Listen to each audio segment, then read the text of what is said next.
Yes, it is. That's the only way. That's why they find bones in the woods. There's no... You think hunters exist? Yes. That's just a lie. It's yes. no. They're all night crawlers and corpse no. people.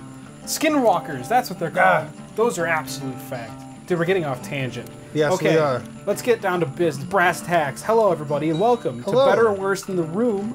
I'm Chris. I'm Nick. That's correct.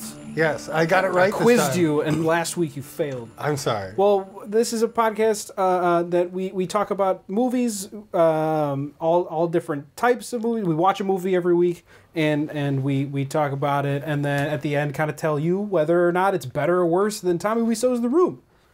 Yes. Categorically, one of the worst movies on paper ever made, and in execution ever made. It's fucking terrible, but we have it has a special place in both of our hearts, and we watch it. I don't know how many times you've watched. How many times have you watched The Room? Plenty of times. Plenty of times, but even within the last, I would say 2 months, probably 3 to 4 times. Yeah, I've seen it plenty of times too. For various reasons. Oh yeah, for various reasons. People, but it's like one of those evergreen movies where it doesn't matter in what mood you're in, it's always fun, and you'll always see something or notice something that's different every time. Not different, but like something will be like, wait a minute, what about that thing? Or what was that thing in the background? You pick up on the tiny things. Yes. Well, this week we didn't watch a new movie. We're actually just going to take this time to talk about The Room itself. Just because. I mean, plenty of people have done a breakdown of The Room and everything, but I want to talk about like our favorite moments of it. Yes. Why we like it so much. Just to kind of give a background and like more validity. Yes. Not validity. Validity is a weird word, but I want to have a basis, like a baseline of this is what we like about it. So this is what we're going to be judging the future movies based on these feelings and this enjoyment that we get. Also, hopefully this will encourage you to watch it and figure out how you feel about it also. Oh, I highly suggest everybody should own a copy of this movie. By the way, everybody should watch this movie on a yearly basis. I think also, by the way, if you are going to watch it, my honest opinion, if you're going to watch it, give it a chance. It is sometimes hard to get past the first 5 minutes. Oh, yeah. At first. Once you do, just watch it with that mentality of, what? Just check. Yeah. Well, just look at it as it is. Don't base it off of other clearly way better movies because it is a shit movie. Good point. Yes. It is a low budget movie with a massive budget. If you've seen The Disaster Artist, maybe you have some background on that. I just watched The Disaster Artist recently. You let me borrow it, and we watched half of it together, and then I finished it. Yeah. And that gave me some context. Obviously, it's movified, so it's all like cinematic and everything. I want to read the book because that is Greg Sestero's actual book. Yeah, and I've heard it's. And I don't think Greg Sestero is going to be a good writer. He's a terrible actor. Well, maybe for some reason he can write really. Maybe because he can't act, he can write. He might be able to write. I would trust his first-hand account though, rather than a movie version of it. I think the movie was terrible. I hated the movie. I thought it sucked. Nothing was believable. James Franco did an okay job as like playing up Tommy Wiseau, and Dave Franco did a decent job as being Greg Sestero. But I would have much rather seen Tommy Wiseau and Greg Sestero as themselves in that movie because I feel like James hammed it up so much that it made no sense. But that's not what we're talking about. We're not talking about The Room. You're right. The Disaster Artist. We're talking about The Room. Yes, we are. Which starts just about immediately with like.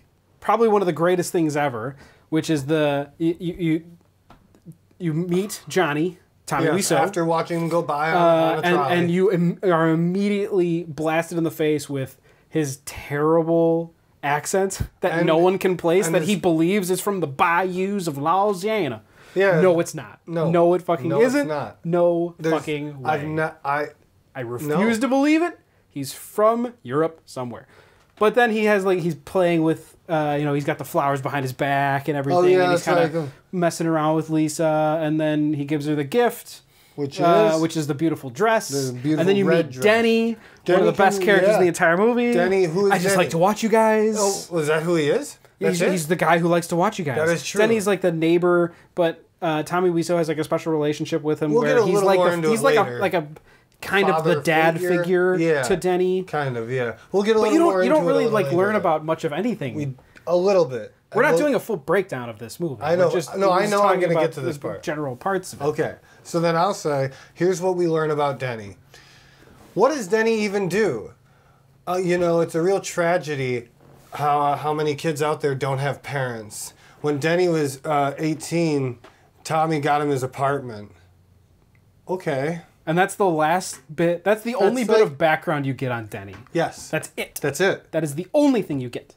It is kind of weird. But there's a lot of characters in this fucking movie that have like half backgrounds and then you just get nothing for the rest of the movie. Like the guy at the mom brings up she has breast cancer and then that's the end of that plot line. She says breast cancer and then that's over.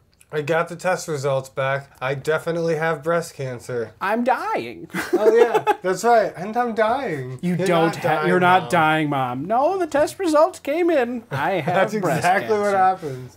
And then that's the end. That you never see that. That's never addressed that phrase again. And then it's never addressed again. Not once. Some characters walk into the house that Tommy Wiseau or Johnny and Lisa live at. Yes. Say words and then leave. So it makes no sense for them to be there. Yeah. They had nowhere else to film that. I don't even know how they created I have the scene selection slip from the movie in my hand. There are 42 scenes in this movie, dude. They're broken. It's like he just said, okay, every 5 minutes we got to call something new. Yeah, it's like... So the red dress thing is called Lady in Red, Krista Berg. Yes. Lady in Red. Who's there? And then right when you meet Denny, it's called...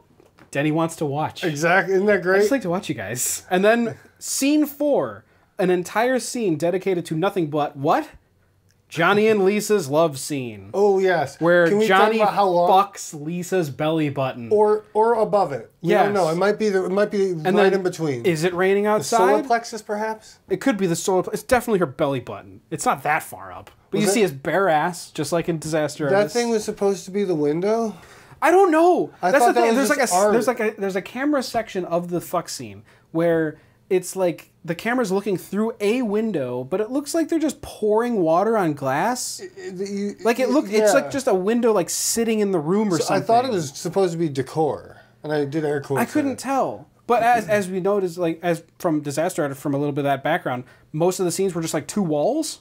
That's right. So did they just have 2 walls, and that was the third wall window, air quote, that they were looking through? Because it does feel like they just had a window on a stand and then just poured water out of a pitcher on it while this stupid music plays. Yeah.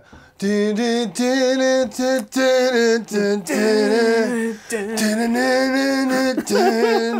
seen this movie a lot. Yeah. Okay. Oh, okay. We almost see his dong in the next scene. You see his balls. Yeah, you see Tommy Wiseau's balls. Yes, in the next scene because he just gets up naked. I guess he just required that for his movie. Oh, okay. So right after that, we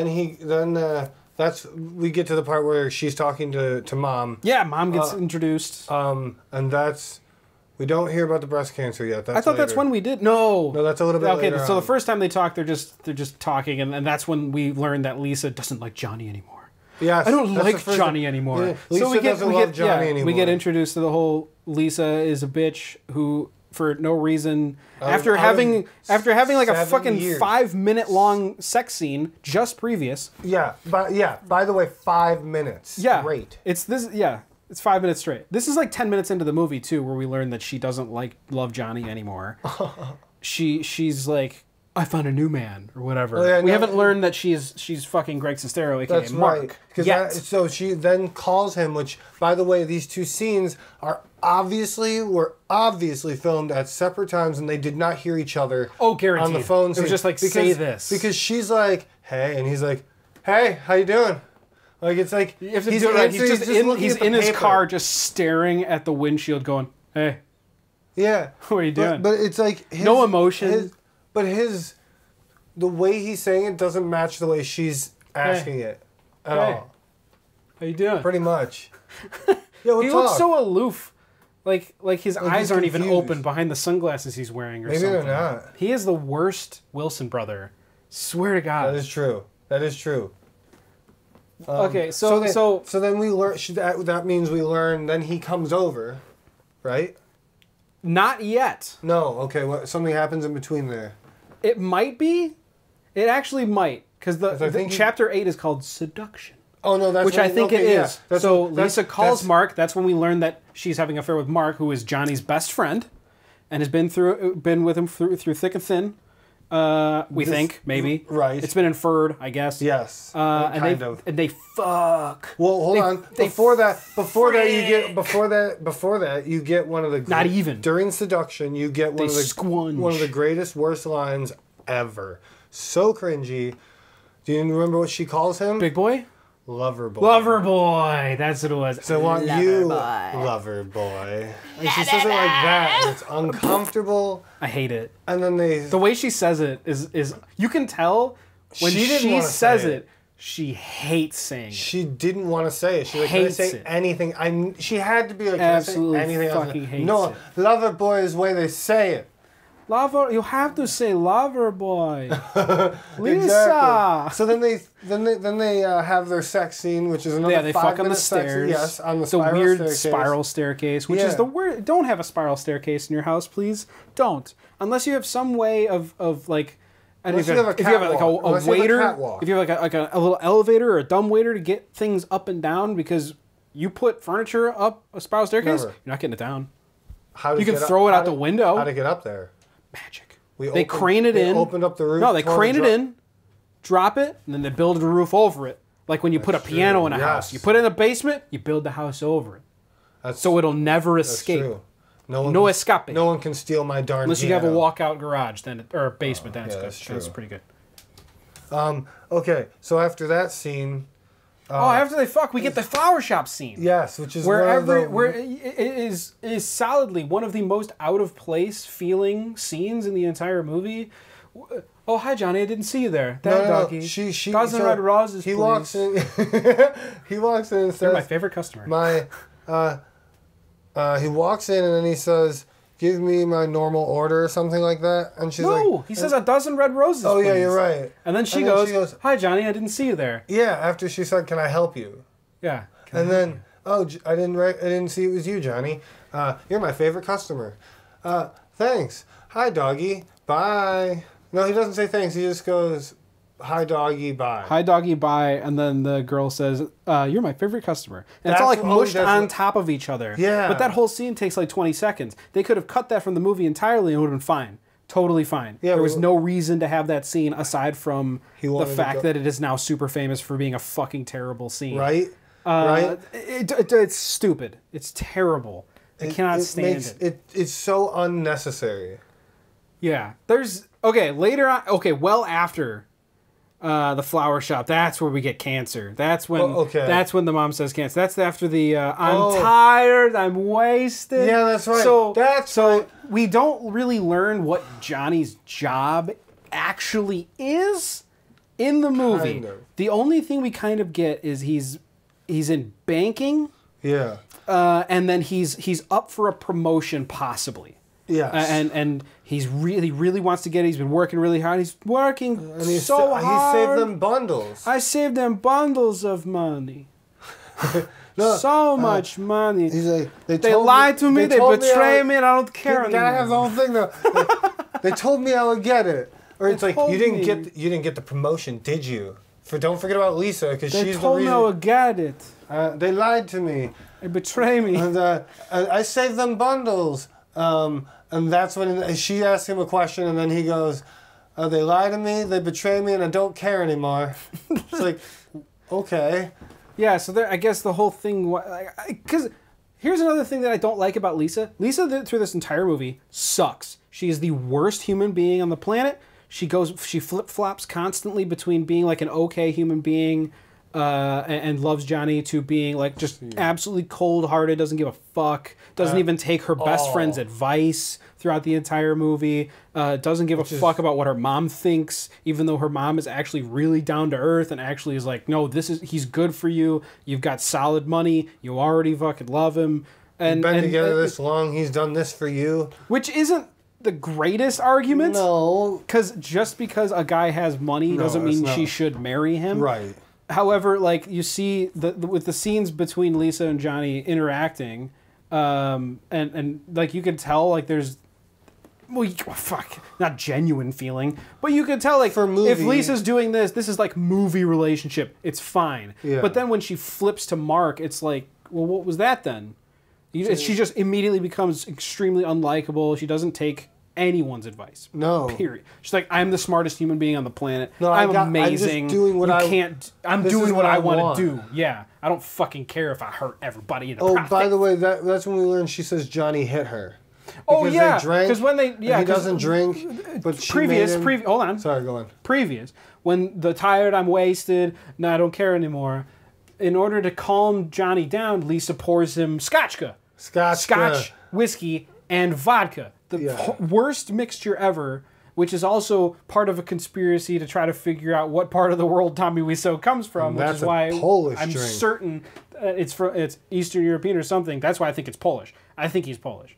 I don't know no confirmation. But obviously that's one of the reasons why it could be. Or it was a drink that he just heard of and it sounded gross.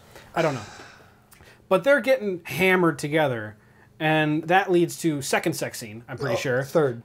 We had Johnny, second sex scene Mark, between Johnny and Lisa, which is a carbon copy of the first one. Yes, they even used the same scenes and music from the first sex scene. It's stupid. In slightly different orders. So after all that stuff, where they're clearly having a great time, that's when Lisa says to her mom, he hit me. Yeah. He didn't get his promotion. He got mad. He beat Johnny me. got He was drunk last night. Yeah. The mom's like, no, Johnny doesn't drink. Why would he do that? Why would he ever do that? Hit me.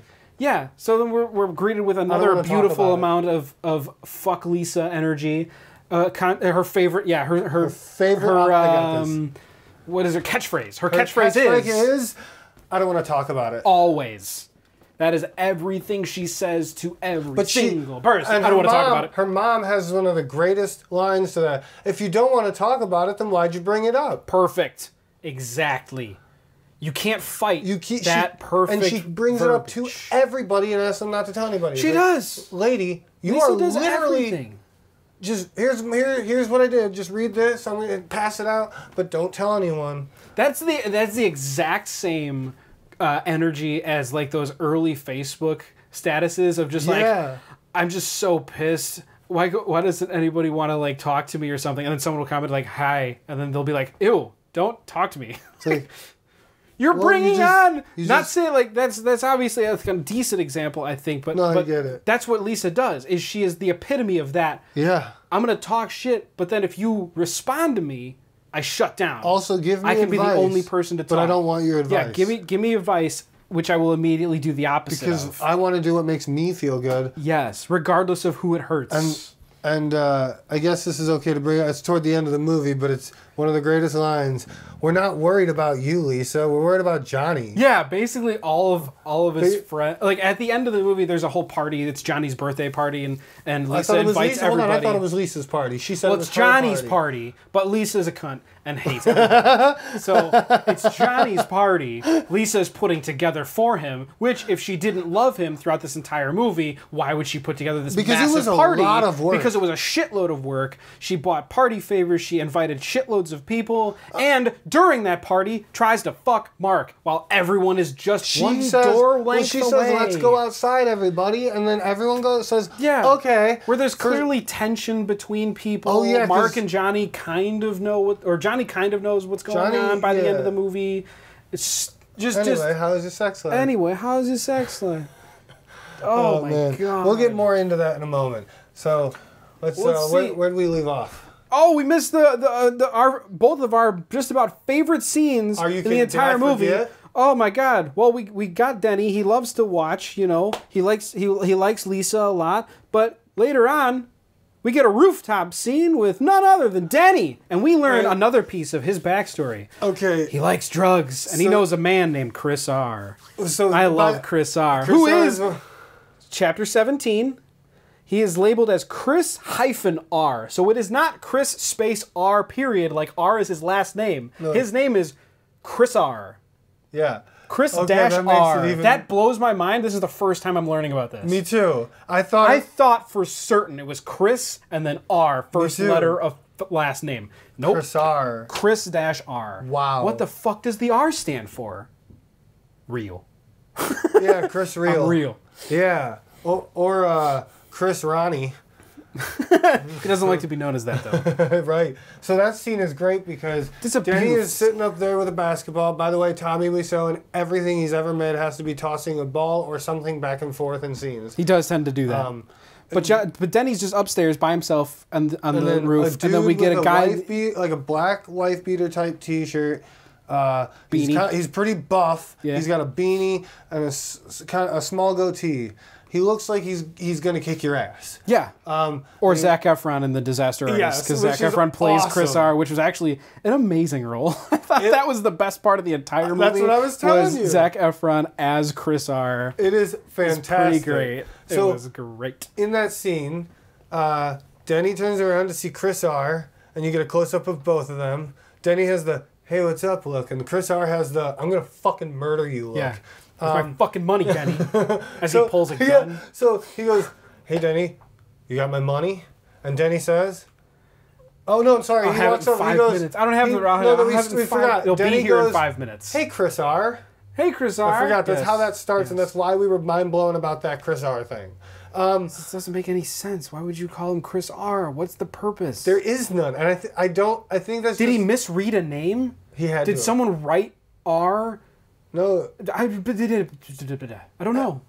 I don't understand. But anyway, yeah, I don't either. But he so he's like, "Hey, Chris R," and then he asks for Denny if he's got the money, and he's like, "Yeah, it's coming. It'll be here. It's coming. Just It'll be here in 5 minutes." And why don't I have 5 fucking minutes? Chris R, yeah, he yells. And Chris R pulls a gun. Yeah, and points it right at Denny's head, puts Denny on the ground, basically. And then what happens? Who shows up? Tommy Wiseau, a.k.a. Johnny and Mark, fucking show up on the roof and they just start rushing towards Chris R and grab him. And they bring him to the police station. They just disappear off screen while Lisa and Lisa's mom start berating Denny with fantastic questions, yelling at him. What were you doing with those drugs? Are you buying them from him, selling them to him? Why did you need them? Crying. Lisa is just screaming and crying. Her cry face is so bad. Why did you have the drug? What kind of money? What kind of drugs were there? What kind of money? That's what kind of money? And my question is, paper? Is that what you mean? Paper money, card money, coins, what? Shitloads of coins. There's all sorts of euros, American dollars. Yet another plot point or section of the plot that gets completely thrown off a cliff. So lost. We don't learn where Denny got the drugs, who was he selling it to, what kind of drugs were they, is he part of a ring, did he just need money, what for? Yeah. Because that entire thing would have been great to expand on, or at least have little bits, or somebody's showing up. Well, if someone's showing up at the apartment complex and he's passing off little baggies or something, that way we'd have some background as to this. Right. Otherwise, it comes out of fucking nowhere. Literally. And this goody two shoes who just likes to watch people fuck is now berated by a dude with a gun and almost got his head blown off. Yeah, and then they take that guy to the police, Mark and Johnny. But we forgot something. I did not hit her. I did not. Oh, everybody knows about that part. We don't even have to talk about that. Everybody knows about that part. Exactly. So after Johnny hits, or air quote, hits, and he figures out that Lisa lied about him hitting blah, blah, blah. I did not hit her. It's bullshit. I did not hit her. I did not. I'm Mark. Oh, yeah. We all know about that one. That's everybody had knows to be about in that. there. Everybody knows. And you're tearing me apart, Lisa. You're lying. I never hit you. You're lying. I don't want to talk about it. That's halfway through the movie, too. You're tearing me apart, Lisa, is exactly halfway through the movie. Even by that point, you still have half a movie to go at that point. Wow. Kind of amazing. Wow. Yeah, and the rest is just Lisa getting worse and more evil. Let's see. What other amazing sections could we talk about just before we wrap these up? Because, I mean, everyone's seen the major points. Everyone's seen the you're tearing me apart. Everybody's bought some drugs off him. It's like, what were you doing? Giving them to him? Selling them to him? I had to say that. I didn't get that out yet. I also said that. You didn't say that. Yes, I did. You didn't quote it. Yes, I did. Wait till you listen. Fuck you. Right. Fuck you, man. Hey, fuck you. When he owns the scene. I absolutely did. I love that. You're just nuts.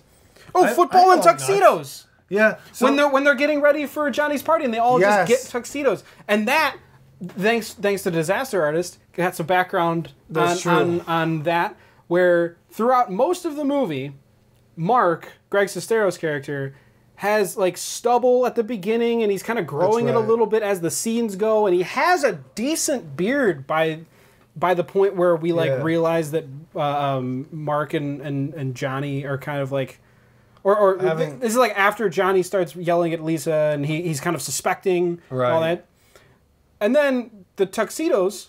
When they're getting ready for Johnny's party, he comes in fully fresh shaved. Yeah, like we figure out that Greg Sestero was almost going to have a bit part, potentially, in Malcolm in the Middle as a lumberjack. That's right. If he kept the beard. But he was, I guess, threatened by Tommy Wiseau. I don't know for fact. This is just the movie. I haven't read the book yet. Right. The movie could be embellishing. Right. But it's possible that he was threatened and he decided, no, it's going to work out better if he just does the movie. Okay. Possibly. I didn't know that. Yeah, that according to the disaster artist. I mean, it could be making it a cinematized or whatever. What is XYZ? Oh, when he gets his Scene 33. You know, it's this one. It's after that. The blowjob face. Blowjob face is scene 22. It's called Underwear. Oh yeah. Hold on. Where you find out that there are two random people that just go to their house. When Mark is over and Lisa and Mark are about to fuck and he's got his shirt off. She knocks on the door, and then Lisa invites her in before. Examine your zipper. Yes. Oh. She goes XYZ, yes. and he That's when Lisa's friend finds out for certain that she's fucking Mark. What's her name? I can't remember. It's something to see. Hold on. Charlize No, Theron. This is Michelle. That's Michelle. That's got a C in it. I know. I know. Well, I was thinking of. I think the other guy's name is Mike. It's Mike and Michelle, I think. I think that is the underwear guy is Michelle. Yeah, the two people who just walk into Johnny's apartment and fuck on their couch. And that apparently happens all the time. Mom and Lisa walk in after he has this crazy face for a blowjob that you will. One of the worst blowjob faces I've ever seen. This guy's got mental handicap. He might have been having a stroke. He may have had a stroke during that scene. Maybe he was so excited for some beach. Dude, he thought that half of his face just fell off. Well, he thought he was getting a real blowjob, and then he realized, oh, it's not real. She just blew on him. Exactly, but he thought that was it. Is that good? He didn't know. And yeah, he's baby. like, whoa.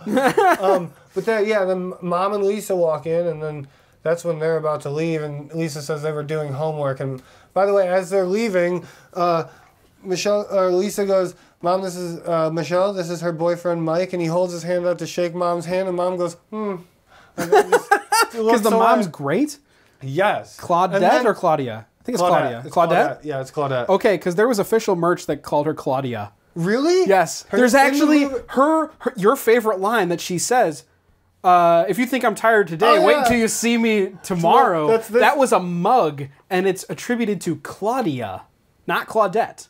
No and I'm pretty way. sure her name in the movie is Claudette. So I don't know why the official merch, the mug, had Claudia in it. I don't know. I have no idea. Maybe they forgot. I have no clue. That's funny. But yeah, that first of all, that line is great. If you think I look tired today, wait until you see me tomorrow. What's happening tomorrow? Why are you going to be more tired tomorrow? Yeah. Go to bed. Just go. Yeah, sleep. Do something. Grab a coffee. I don't know. Yeah.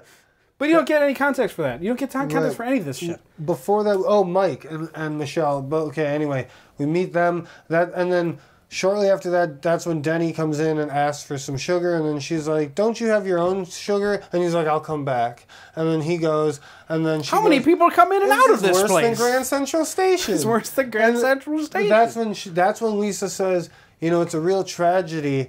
Because she says, what does Denny even do? And she goes, it's a real tragedy how many kids don't have parents out there. Yeah, that's where we get the Denny background stuff's way late. Yeah, way later. Yeah. So he's troubled youth, but that still doesn't answer any of the drug questions that I have because of Chris R. That happened literally 45 minutes earlier in the movie. Or what actually happened to his parents. He killed him. He murdered them. Who knows? Yeah. He killed them and then used their inheritance for drug money. Well, he owes Chris R. like $20,000 or more, 200 grand. Dude, the mansion that they live in, the absolute fucking mansion. Yeah, like an estate. The 2-bedroom apartment with an upstairs and a downstairs. Congrats.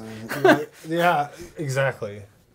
Well, I mean, after that, there's not too much left in the movie. Well, like there's Peter. Hold on, he asked Peter to do, doesn't. No, he asked matter. to do his psychology work on him. Asked him to be a psychologist for him, and then he doesn't. And then he gets mad at him. Hold on. That's when we get the "fuck you, man." What? That seems awesome. Greg Sestero owned that shit. He basically tried to kill their friend for calling him out on the affair. We didn't say that. We don't have to explain the entire movie. We're not explaining the entire movie. We're explaining the best scenes, and that one is one of the best because it's unnecessarily aggressive. It's one of the best. When he tries to throw Peter over the wall, over the roof. Because he's smoking dope? Yeah. It's like, no wonder you can't think straight. What do you can't think straight? It's good shit. There's not too much left in the movie. What after about that guy who shows up at the party? I'm getting to the fucking party. Just wait a second. Sorry. He's so excited. Sorry. Well, there's not too much that happens after that. We get, we have we get the football and tuxedos. We get another Lisa and Mark. We get examine your zipper. And then we finally get to the surprise party that we've been waiting for this entire time. That Lisa has lovingly been putting together, even though she absolutely hates Johnny for no reason. Right. And we get another lie of Lisa's. Also, out of nowhere, this doesn't have we've spent a week or something with these characters in the movie in movie time. Who knows? Because days are passing. Yeah. And Tommy Wiseau, in the middle of having his nice party, says, "We're expecting," and everyone starts looking at Lisa and going, "Yeah, congratulations." And we figure out she's lying entirely, and even her friends are like, "What are you doing? Why are you doing this?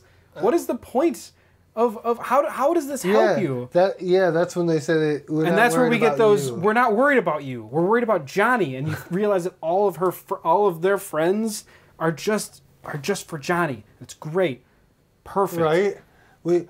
But unfortunately, during this party, Lisa has her shit where she tells everybody to go outside, and then she tries to fuck Mark on the couch, like right in front of everybody. Yeah. They get walked in on by a couple other party goers. And that one random dude. Yeah, one random guy. He's been around forever, but we've just met him. Yeah, who we've just met, who probably works at the bank or something. Oh, yeah, I didn't even think of that. Maybe. But they tell us that we don't care about you really. Yeah. Who gives a fuck? Why are you doing this? Fuck Johnny's you. Cool. And then Lisa, after they come back in, Lisa continues to fuck around with Mark in the middle of everybody dancing, and then we get that awesome fight scene of between Johnny and Mark. Yeah, don't touch me, motherfucker. Oh yeah, I'm out of here. I'm fucking leaving. Yeah, that awful fight. It's like nothing happens. Oh, which leads to "in a minute, bitch." Yeah, he goes upstairs like a baby and locks himself in the bathroom. And then Lisa Johnny, tells will you him to come out in a minute, bitch? And then she immediately around. calls Mark. Well, apparently, because Mark lives upstairs. Why didn't she? Mark lives upstairs. They live in an apartment complex. This is the craziest part. Like, these people do not live far away from each other. These are all literal neighbors. Walking distance. Denny lives like right next door, and Mark lives upstairs. Lisa didn't even go far to cheat. She walked like down the hallway. Not 25, 30 feet from her fucking front door. Right. The dumbest shit. Yeah, and then she calls him on the phone right behind, on the other side of the door that Tommy's sitting behind. Yeah, like right there. Like rubbing it in his face like an ass. Again, Lisa sucks. Lisa sucks. And then Tommy finally pulls out the recorder to play it back to her. I love that moment. Oh yeah, because then she starts packing. I'll record everything, and then he pulls a little mini disc with every single section of after they wording, and they finally break up, and then that starts his rage, his amazing rage at the end of the movie, where he just throws everything off of shelves, and then he starts humping a red dress until he jazzes, and then shits himself in the mouth. He pretty much does. That's the whole thing. Is he pushes a bunch of shit around? Oh, he picks up the box. He dry humps the red dress, opens the box, cries. It's already open. It is already open. Closes it on his thumb to open it. That's true. Yeah, and then he shoots himself in the face. Pulls out Chris R's gun. Yep. Probably. It's the only prop gun they have. Yeah. It's the only prop gun they have. Yes. And then pulls the trigger. And then what does Lisa do? Well, Lisa just runs in because apparently she was there, and then Mark was there and too. Mark was there too. So is and he then dead? Denny shows up. Is he dead, Mark? Is he dead? Of course he's dead. Yeah, because Lisa's an idiot, and then she's actually crying because what? I'm And then sorry, she says- I thought you didn't love Johnny. Yeah, Bitch. but then right there she says, "But I still have you, don't I?" And Mark has the amazing over his line. dead body. Over Johnny's dead body, Mark says, "You won't have me. You never had me." Bullshit, dude. We watched an hour and a half of you getting fucked. And turning on your friend got because diddled. of her. And you fucked with your friend. You Because bastard. of her. You Because let her of get this in the way. lady. She had you. You awful, There is awful no arguing person. that. Dude, it's beautiful. And credits. And then let Denny inside. No, Denny runs in. Well, Denny runs in and he cries, and then he tells everybody to leave. Oh, yes, yeah, but then that's end right. credits. We get the amazing Leave end him credits. alone, Lisa. Wow. And that's the room, basically. That's I mean, it. you're not really missing too much. You are missing a little bit. Just watch the movie. Well, please. I watch the movie. will always say, like, the Room is one of the best, worst movies of all time, hands down. I've got plenty of movies on my wall of crap that are like arguably way worse movies, but this one holds a special place, I think, in a lot of people's hearts. Oh, very much so. Yeah, Tommy Wiseau's The Room is a cinematic masterpiece of Accidental. horrible proportions. It's a terrible, amazing piece of cinema. Genius. Well, I don't even know how to. I don't know how to end it because we're not saying it's better or worse than anything. See you later. Next Thanks. time, Hey, man. thanks for listening. Keep an eye out for future episodes. I'm not really sure what we're going to be watching next. I know we put out. It's a boy-girl thing. Yes. Body swap movie with a nerd girl who's super hot and the football quarterback who's a total dick from Air Bud. Right. That's good. Check that out. That's a fun one. If you like video game Let's Play shit, me and Nick do, and a couple other people do Struggle Through Gaming. You can check that out. I'll probably have a link somewhere. Thank you for listening. Yes. Thank you. I really appreciate it if you did find this. And if you have friends who like really crappy movies, maybe send it their way. Maybe they'll like it too. We love watching crappy movies. I appreciate We it. love it. I love you. I love You're tearing me apart. Why? Why, Lisa? Why? Oh, good stuff.